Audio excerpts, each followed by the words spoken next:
Today we will solve a lead code question which is remove duplicate from sorted array and we will understand the intuition behind it. तो चलो शुरू करते हैं. Okay so यहाँ पे हमारे पास array of element है जिसमें कि बहुत सारे डुप्लीकेट वैल्यू भी प्रेजेंट है. हमारा आउटपुट कैसा होगा कि एक एरे होगा जिसमें सारे डिस्टेंट वैल्यू होंगे और उसका लेंथ हम लोग को रिटर्न कर देना है. That's it. तो हमारा इंट्यूशन क्या होगा कि जितने भी डिस्टेंट एलिमेंट हैं उन्हें हम लोग लेफ्ट साइड में शिफ्ट कर देंगे और लेंथ को रिटर्न कर देंगे. ठीक है, अब ये कैसे करना है, लेट्स डिस्कस दिस. तो हमारा ना यहाँ पे आई और जे वेरिएबल होगा जिसको हम लोग 0 इंडेक्स से और 1 इंडेक्स पे इनिशियलाइज कर देंगे. ठीक है, अब हमारा कुछ रूल है, सेट ऑफ रूल जिसको हम लोग फॉलो करेंगे टू सॉल्व दिस प्रॉब्लम. तो पहला रूल क्या बोलता है कि keep incrementing j until you get a different element. तो डिफरेंट एलिमेंट मतलब जो एरे ऑफ आई और एरे ऑफ जे होगा उसका वैल्यू होना डिफरेंट हो जाए, तब तक जे को इंक्रीमेंट करते रहो. तो अभी क्या है, 0 0 है, सिमिलर है, तो जे इंक्रीमेंट हो जाएगा.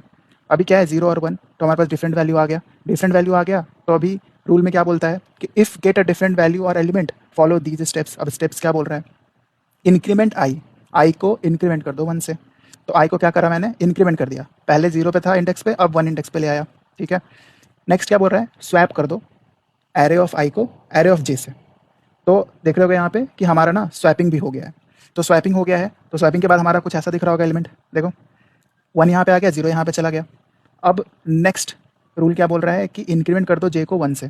जे को 1 से इंक्रीमेंट कर दो. नेक्स्ट स्टेप में देखो जे हमारा 1 से इंक्रीमेंट हो गया. तो हमारा एक सेट ऑफ रूल फॉलो हो गया है. अभी हमारा एरे कुछ ऐसा दिख रहा है.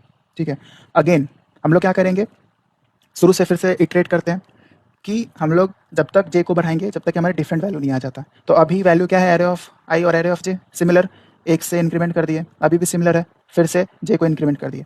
अब जे जब इंक्रीमेंट हो गया हमारे पास डिफरेंट वैल्यू आ रहा है, फिर से ये रूल को फॉलो करेंगे. रूल क्या बोलता है, आई को 1 से इंक्रीमेंट कर दो. अभी देखो इंडेक्स 1 पे था आई, इंडेक्स 2 पे चला गया. बोल रहा है इसको और इसको स्वैप कर देना है. देखो यहाँ पे अभी क्या हो गया, स्वैप हो गया, दोनों का वैल्यू 2 और 0 आपस में स्वैप हो गए. फिर तीसरा क्या स्टेप बोलता है कि जे को 1 से बढ़ा दो. जे को क्या कर ले, 1 से बढ़ा दो. तो 1 से हमारा जे बढ़ गया तो अभी यहाँ पे आ जाएगा, पहले यहाँ पे था अभी यहाँ पे आ गया. सिमिलर थिंग तुम्हें रिपीट करते जाना है जब तक कि तुम्हारा जे का जो वैल्यू है ना वो लेंथ ऑफ एरे से बड़ा ना हो जाए. तो जब तक जे का वैल्यू छोटा है लेंथ ऑफ एरे से तब तक हम लोग ये सारा प्रोसेस करेंगे. जैसे ही बड़ा होगा हम लोग वाइल लूप से बाहर निकल जाएंगे. वाइल लूप से बाहर निकलने के बाद कुछ ऐसा एरे मिल रहा होगा, आई यहाँ पे होगा. अब देखो अगर यहाँ पे इंडेक्स 4 आ रहा होगा आई का, तो अगर यहाँ पे इंडेक्स 4 आ रहा है तो अगर हम i+1 रिटर्न कर दें तो हमारा ये इसका साइज, एरे का जो साइज जिसमें कि डिस्टेंट वैल्यू होंगे उसका एरे का साइज हम लोग रिटर्न कर सकते हैं. तो हमें यही करना था. So that's it.